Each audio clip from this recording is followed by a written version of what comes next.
ಸರ್ವಮಂಗಲಮಾಂಗಲ್ಯೆ ಶಿವೆ ಸರ್ವಾರ್ಥ ಸಾಧಕೆ ಶರಣ್ಯೆ ತ್ರ್ಯಂಬಕೆ ಗೌರಿ ನಾರಾಯಣಿ ನಮೋಸ್ತುತೆ. ನಮಸ್ಕಾರ ಎಲ್ಲರಿಗೂ. ದೇವರು ಎಲ್ಲರನ್ನೂ ಚೆನ್ನಾಗಿಟ್ಟಿರಲಿ ಅಂತ ಪ್ರಾರ್ಥಿಸ್ತೀನಿ. ಶುಕ್ರವಾರ ದೇವಿ ಮಹಾಲಕ್ಷ್ಮಿಯ ವಾರ. ಶುಕ್ರವಾರದ ಅಮ್ಮನ ಸೇವೆಗೆ ದೇವಿ ಶೀಘ್ರವಾಗಿ ಫಲಿಸುತ್ತಾಳೆ. ಶ್ರೀ ಲಕ್ಷ್ಮೀ ಮಾತೆಯ ಕೃಪಾದೃಷ್ಟಿ ನಮ್ಮ ಮೇಲೆ ಇರಬೇಕು, ನಮ್ಮ ಆರ್ಥಿಕ ಪರಿಸ್ಥಿತಿ ಇನ್ನಷ್ಟು ಸುಧಾರಿಸಬೇಕು ಅಂತ ಎಲ್ಲರಿಗೂ ಅನಿಸುತ್ತೆ. ಆಡಂಬರದ ವಿಧಿವಿಧಾನ, ಪೂಜೆ ಪುರಸ್ಕಾರ ಅವಶ್ಯಕತೆ ಇಲ್ಲ. ಕೇವಲ ಅಂತರಂಗದಿಂದ ಅಮ್ಮನನ್ನು ನೆನೆಸಿಕೊಂಡ್ರೆ ಸಾಕು, ಅಮ್ಮ ಧಾವಿಸಿ ಬರ್ತಾಳೆ. ನಮಗೆ ಲಕ್ಷ್ಮಿ ಬೇಕು ಲಕ್ಷ್ಮಿ ಬೇಕು ಅಂತ ಹೇಳ್ತಾ ಇರ್ತೀವಿ, ಆದರೆ ಆಕೆ ಜಗಜ್ಜನನಿ, ಜಗನ್ಮಾತೆ. ಜಾತ್ರೆಯಲ್ಲಿ ಸಿಗುವಂತಹ ಆಟನಿಕೆ ಅಲ್ಲ. ಬೇಕು ಬೇಕು ಅಂತ ಹಠ ಮಾಡಿದರೆ ಸಿಗೋದು ಕೂಡ ಇಲ್ಲ. ಅಮ್ಮ ಮುಗ್ಧೆ. ಅಮ್ಮನಿಗಾಗಿ ಒಂದು ಹೂವನ್ನು ಕೊಟ್ಟರೆ ಸಾಕು, ಅವಳು ಕರಗ್ತಾಳೆ. ಆದರೆ ನಿಮ್ಮ ಮನಸ್ಸಿನಲ್ಲಿ ಭಾವ ಶುದ್ಧವಾಗಿರಬೇಕು. ದೇವಿಯ ಆರಾಧನೆಯ ಹಿಂದೆ ನಿಮ್ಮ ಇಚ್ಛೆ ಮಾತ್ರ ಇದ್ದರೆ ಆ ಸೇವೆ ಫಲಿಸೋದಿಲ್ಲ.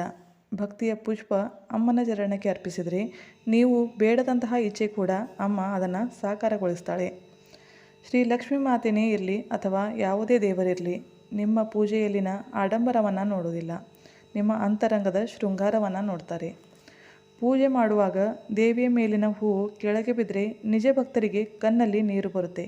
ಆದರೆ ಸ್ವಾರ್ಥತೆಯಿಂದ ಪೂಜೆ ಮಾಡೋರಿಗೆ ಅದರಲ್ಲಿ ಕೂಡ ತಮ್ಮ ಸ್ವಾರ್ಥನೇ ಕಾಣಿಸುತ್ತೆ. ಲಕ್ಷ್ಮೀ ಮಾತೆ ಬೇಕು ಅನ್ನಬೇಡಿ. ಅಮ್ಮನನ್ನು ಆರಾಧಿಸಿ, ಪೂಜಿಸಿ, ಅಮ್ಮನನ್ನು ಜಪಿಸಿ, ಅವಳ ಚರಣದಲ್ಲಿ ಮಸ್ತಕವನ್ನು ಇಡಿ. ಆಕೆಯ ಚರಣಕಮಲಗಳಿಗೆ ಮೃದುವಾಗಿ ಸ್ಪರ್ಶಿಸಿ. ನಿಜ ಸುಖ ಅದರಲ್ಲೇ ಇರುತ್ತದೆ. ಅಮ್ಮನನ್ನು ಕಲ್ಪನೆಯಲ್ಲಿ ನೋಡಿದರೂ ಪ್ರತ್ಯಕ್ಷವಾಗಿ ಆಕೆ ಇರ್ತಾಳೆ. ಈಗ ಲಕ್ಷ್ಮೀ ಮಾತೆಯ ಒಂದು ಸುಂದರ ಶಕ್ತಿಯುತ ಅಮ್ಮನ ಇಷ್ಟ ಸ್ತೋತ್ರದ ಬಗ್ಗೆ ತಿಳಿಯೋಣ. ಅದೇ ಶ್ರೀ ಮಹಾಲಕ್ಷ್ಮಿ ಅಷ್ಟಕ. ಅಂತರಂಗದಿಂದ ಈ ಅಷ್ಟಕವನ್ನು ಪಠಿಸಿದರೆ ನಮ್ಮ ಮನಸ್ಸೇ ಪುಲಕಿತಗೊಳ್ಳುತ್ತೆ.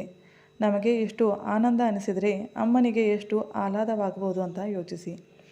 ನಮ್ಮ ಆರ್ಥಿಕ ಅಡಚಣೆಗಾಗಿ ಅಥವಾ ಯಾವುದೇ ಇಚ್ಛಾಪೂರ್ತಿಗಾಗಿ ಸಂಕಲ್ಪಯುಕ್ತವಾಗಿ 11 ಶುಕ್ರವಾರ ಶ್ರೀ ಮಹಾಲಕ್ಷ್ಮಿ ಅಷ್ಟಕವನ್ನು ಪಠಿಸುವಂತಹ ಸಂಕಲ್ಪವನ್ನು ಮಾಡಿ. ಮುಸ್ಸಂಜೆಯ ಹೊತ್ತು ಶ್ರೀ ಲಕ್ಷ್ಮೀ ಮಾತೆ ನಮ್ಮ ಮನೆಗೆ ಪ್ರವೇಶಿಸುವಂತಹ ವೇಳೆಗೆ ಅಂಗಳವನ್ನು ಸುಶೋಭಿತಗೊಳಿಸಿ. ಹೊಸ್ತಿಲಿನ ಹತ್ತಿರ ಆಕಳಿನ ತುಪ್ಪದ ದೀಪವನ್ನು ಬೆಳಗಿಸಿ ಒಂದು ಕಲಶವನ್ನು ತುಂಬಿಡಬೇಕು. ಶ್ರೀದೇವಿಯ ಫೋಟೋ ಅಥವಾ ಮೂರ್ತಿಯ ಮುಂದೆ ಕೂಡ ದೀಪ ಧೂಪವನ್ನು ಬೆಳಗಿಸಬೇಕು. ಒಂದು ಮಾಲೆ ಶ್ರೀ ಲಕ್ಷ್ಮೀ ಮಾತೆಯ ಜಪವನ್ನು ಜಪಿಸಬೇಕು. ಒಂದು ಮಾಲೆ ಶ್ರೀಹರಿಯ ಮಂತ್ರ ಜಪಿಸಬೇಕು. ಶ್ರೀ ಲಕ್ಷ್ಮೀ ಮಾತೆಯ ಪೂಜೆಯಲ್ಲಿ ಶ್ರೀಹರಿಗೆ ಮೊದಲ ಪ್ರಾಧಾನ್ಯತೆಯನ್ನು ಕೊಡಬೇಕು. ಈಗ 11 ಸಲ ಶ್ರೀ ಮಹಾಲಕ್ಷ್ಮಿ ಅಷ್ಟಕವನ್ನು ಪಠಿಸಬೇಕು. ಗೂಗಲ್ನಲ್ಲಿ PDF ಅನ್ನು ತೆಗೆದು ಕೂಡ ಪಠಿಸ್ಬೋದು, ಅಥವಾ ಶ್ರೀ ವೈಭವಲಕ್ಷ್ಮಿ ವ್ರತದ ಪುಸ್ತಕದಲ್ಲಿ ಕೂಡ ಈ ಅಷ್ಟಕ ಇದೆ. 11 ಸಲ ಅಷ್ಟಕವನ್ನು ಪಠಿಸಿ ದೇವಿಗೆ ಪಾಯಸದ ನೈವೇದ್ಯವನ್ನು ಅರ್ಪಿಸಬೇಕು. ನಂತರ ಆರತಿಯನ್ನು ಮಾಡಬೇಕು. ಆರತಿ ಮಾಡುವಾಗ ಕರ್ಪೂರಕ್ಕೆ 2 ಲವಂಗ, 1 ಏಲಕ್ಕಿಯನ್ನು ಹಾಕಬೇಕು. ಈ ಸುವಾಸನೆ ಅಮ್ಮನನ್ನು ಪ್ರಸನ್ನಗೊಳಿಸುತ್ತದೆ.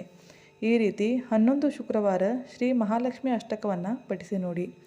ನಿಮ್ಮ ಮನೆಯಲ್ಲಿ ಅಮ್ಮನ ಸ್ಥಿರವಾಸ ನೆಲೆಸುತ್ತದೆ. ನಿಮ್ಮ ಜೀವನದಲ್ಲಿ ಉತ್ತರೋತ್ತರ ಪ್ರಗತಿ ಕಂಡುಬರುತ್ತದೆ. ಶುಭವಾಗಲಿ. ಬೈ. Take care.